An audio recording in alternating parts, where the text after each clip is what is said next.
Good morning, good morning, good morning. I realized once again I parked in a spot that looks crazy. The sun is beating on my face through the trees. And I realized it looks a little crazy. I'm going to need y'all to bear with me because I'm not going to repark my car. Maybe I should repark my car. Maybe I should. I got a few minutes before I got to get into this appointment. It's unfortunate, but the person that I have this appointment with told me, I'm always late. So bear with me a little bit. And I'm like, yeah, dude, I need you not to always be late. I need you to be on time. So I'm going to give him a little bit of a leeway today, but he's always late. He's absolutely right. He's always late. I'm reparking my car so that the sun is not in my face this time. Good morning, everybody. How y'all doing? It is Work Your Package Wednesday. That's so much better. That's better. That is so much better. Okay. Now we cooking with gas. Hey, much better. Now I don't look like I have natural highlights. All right, there we are. There we go. Hope I'm not crooked. Good morning, everybody. Good morning. I am Ayanna Castro. I'm the founder and chief maven of Work Your Package, and it is another Work Your Package Wednesday. I'm excited to be here. I am not going to do a whole lot of waiting for folks to get on because it's either good morning, good afternoon, or good evening whenever you decide to see this post or whenever it pops up on your feed, but I'm just going to jump into it. So as the title says, when adults act like kids on the playground. So I'm going to give you this scenario, if you will. On the playground, there are several types of kids. There's the bully, there's the bully's best friend, the innocent bystander, the witnesses, and then there are the grown-ups. Everybody knows what a bully is. The bully is the people who go around pushing people around, not really caring about other people's feelings, just really being a bona fide nuisance. Then there's the bully's best friend. The person who doesn't want to be a nuisance but gets enjoyment out of watching the bully try to so-called put other people in their place and correct other people. Then there's the innocent bystander. Hey Jackie, there's the innocent bystander who is affected by this bully and the bully's best friend shenanigans and foolishness. Then there is, hey Marcus, then there is the witnesses, the people who see this whole thing going on, like, oh my God, I can't believe this is happening. Oh my God, I can't believe this is happening. And then there are the grown-ups. The grown-ups are the people who were supposed to stop all the shenanigans. They're the people who are supposed to pull the bully aside, check on the innocent bystander to make sure, not that they're okay. And that is the roles that are on the playground. Now I want you, with that analogy in your head, to now think about adults. Adults in different organizations that you may work, that you may volunteer for, church, because church it happens at church too. Your workplace. I want you to think about it. Think about the bullies in your workplace. Now, your bullies in your workplace may not flat out come out and threaten you in any kind of way, but it's the bullies who feel like it's their right to kind of remind you of things that you should be doing, or they feel the need to go tell something that they feel so very indignant and righteous about. Usually they're loud and wrong. Let's just cut through the chase. Bullies at work are typically loud and wrong. The bully's best friend loves to see the shenanigans go on, but they want to keep their hands clean because they have a reputation to uphold. So the bully's best friend sits there and kind of feeds the bully information and wait for the fireworks to pop off in hopes that it doesn't get back to them. Well, in fact, everybody knows who the bully is, and everybody knows who their best friend is, and everybody knows that the two of them can't stand each other today but love each other tomorrow. Everybody knows this. And then it's the innocent bystander. And the innocent bystander can be any given person in any given week or day. It doesn't matter. It doesn't matter if you were cool with the bully and the bully's best friend the day before. It doesn't matter Anybody can get it. Anybody can be a victim. Anybody.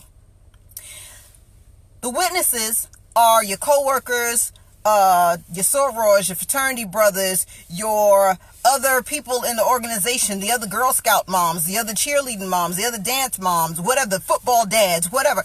It's those witnesses that are sitting there watching this saying, did you just see that? What is happening? Did you just... Those are the people that are complete and awe and shock because they can't believe this type of foolishness and tomfoolery is happening in the organization. Those are the people who start to get discouraged because they say, Dag, this person didn't even do anything, and this is being allowed to happen.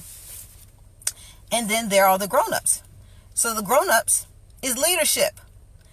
Leadership's role in this whole thing, again, is to stop the foolishness and shenanigans. Thank you. The reason why they are in leadership is because they're supposed to be well read, if you will, into the policy and procedures of whatever organization you're in. So they should be able to step in and say, no, that's not supposed to happen. No, you need to stop that. No, like they are supposed to be the grown-ups of the situation.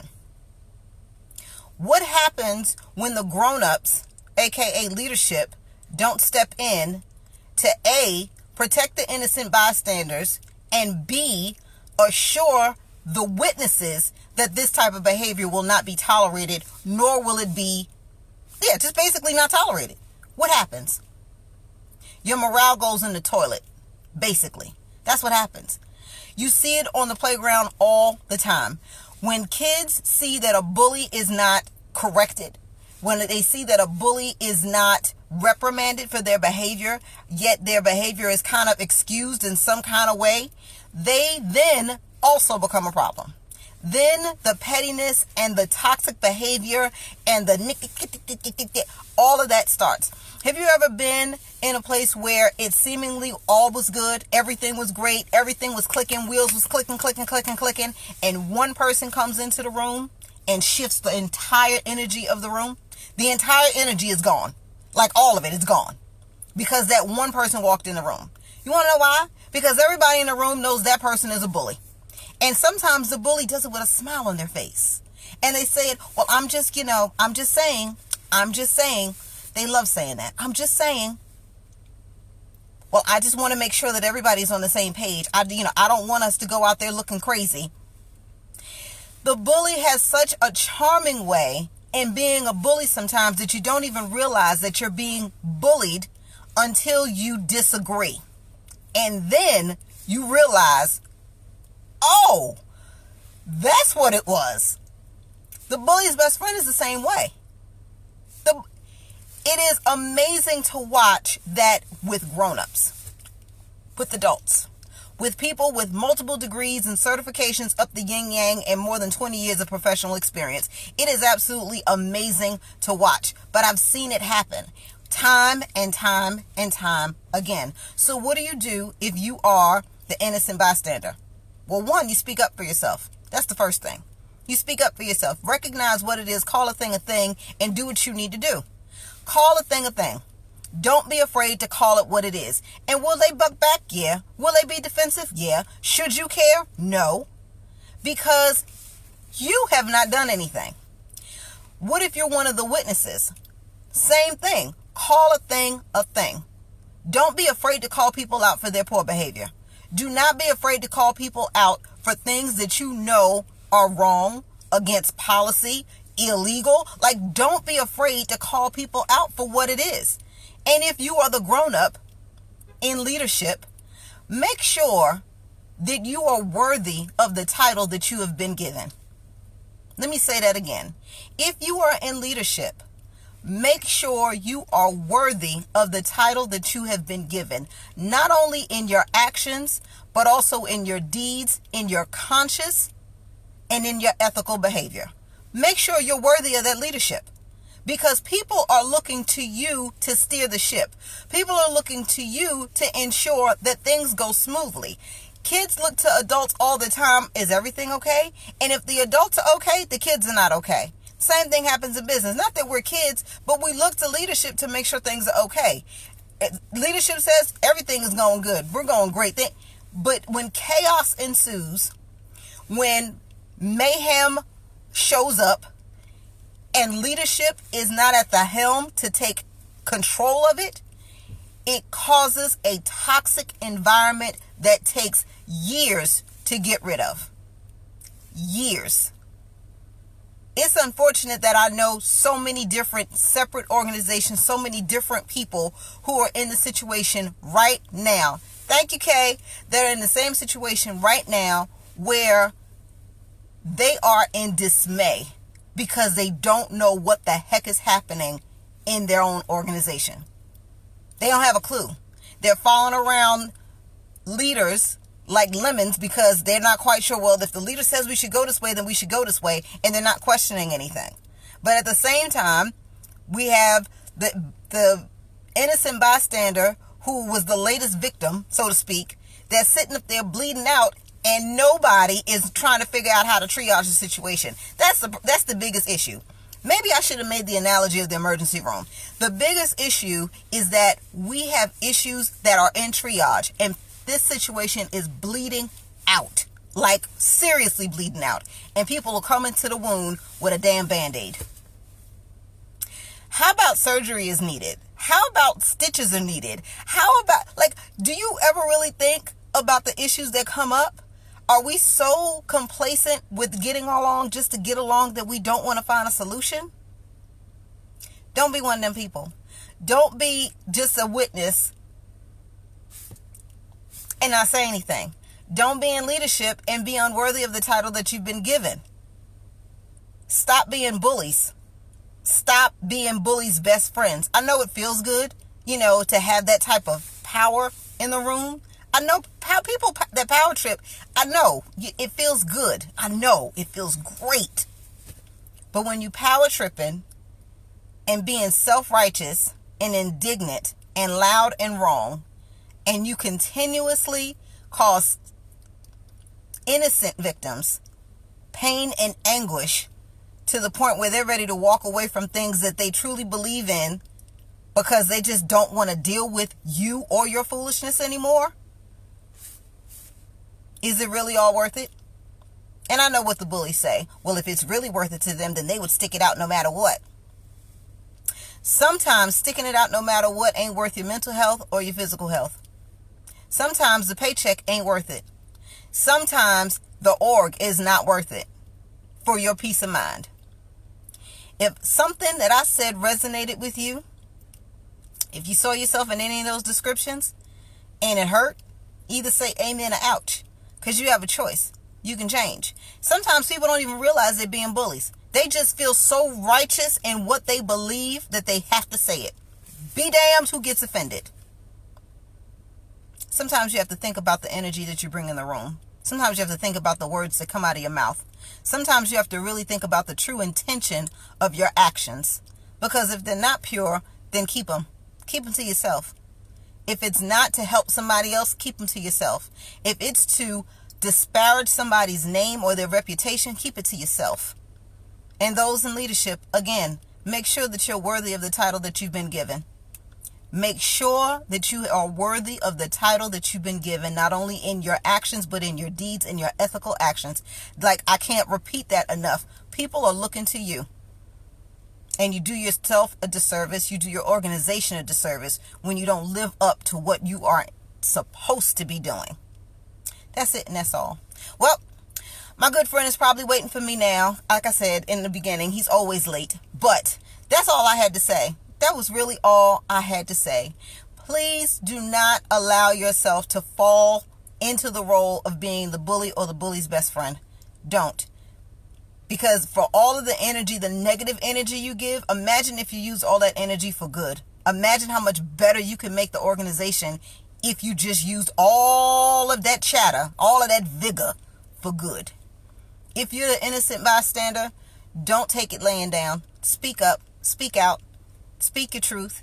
If you're a witness to this and you know that what is happening is wrong, speak up, say something. Defend the person who you know is an innocent bystander. And if you are in leadership, if you're the adult in this situation, take note of what's going on around you.